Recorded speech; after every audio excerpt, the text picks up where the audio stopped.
Welcome to Kids' Toon Tale, a tale of Snow White and the Seven Dwarfs. Once upon a time, in a kingdom far away, there lived a beautiful queen who wished for a child with skin as white as snow, lips as red as blood, and hair as black as ebony.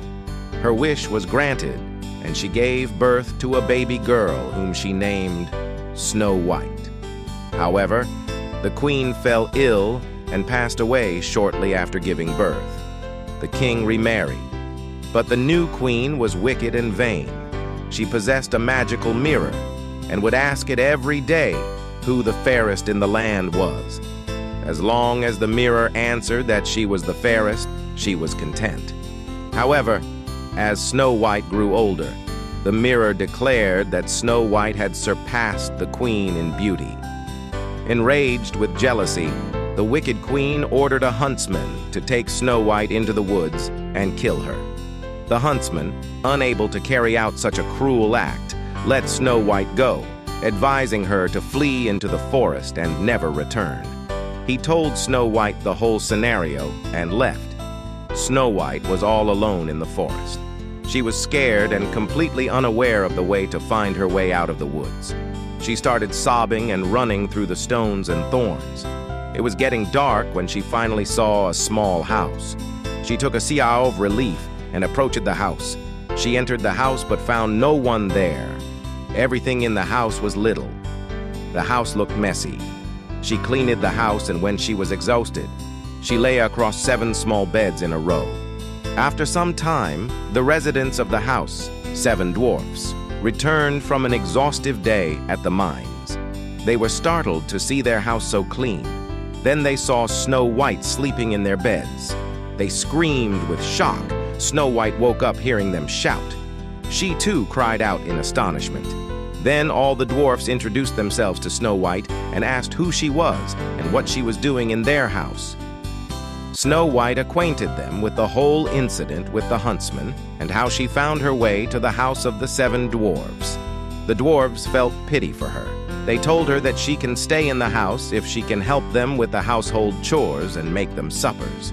Snow White happily accepted the condition, and they all started living merrily together.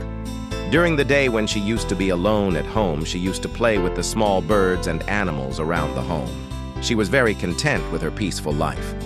The cruel queen, in the misconception of death of Snow White, proudly asked the mirror the same question yet again. Who is the fairest lady of all? And to her biggest shock, got the reply from the mirror, Snow White. She was fiercely puzzled on hearing this. She understood that she has been deceived by the huntsman. This time, she decided to take the charge herself and kill Snow White. The queen first tried with a corset laced too tight, a poisoned comb, but each time the dwarfs saved Snow White. She went to her secret room and poisoned an apple.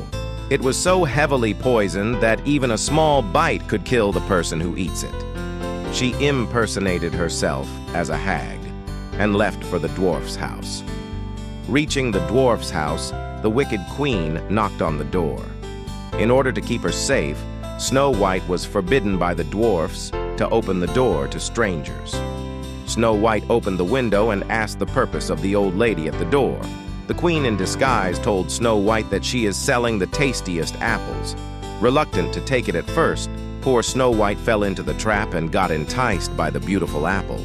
She merely took a bite of the poisoned apple and fell to the ground, dead. Snow White fell into a deep sleep that could only be broken by love's first kiss. The wicked queen cackled and went back to the palace.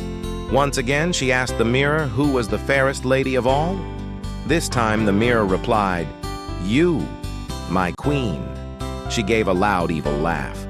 When the dwarfs returned from their work, they were shocked to see Snow White lying dead on the floor. They shook her, tried talking to her, and began crying. They kept her safe inside a transparent glass coffin and made sure that one of them was always there to protect the coffin. Once, it so happened that a prince was passing by the forest and he saw the coffin. He had known and loved Snow White, and when he saw her in the coffin, he asked the dwarfs what exactly had happened to her. After listening about the brutal incident, he requested the dwarfs to hand him over the coffin. The dwarfs initially denied giving the coffin, but the prince convinced them to give it to him. The princes opened the coffin and kissed Snow White's hand. With the kiss of love, she woke up at once. The prince's love for Snow White won over the wicked queen's hatred for her. People in and around the kingdom got to know about the queen's cruel act, and she was thus banished forever from the land. The prince married Snow White, and they happily lived ever after.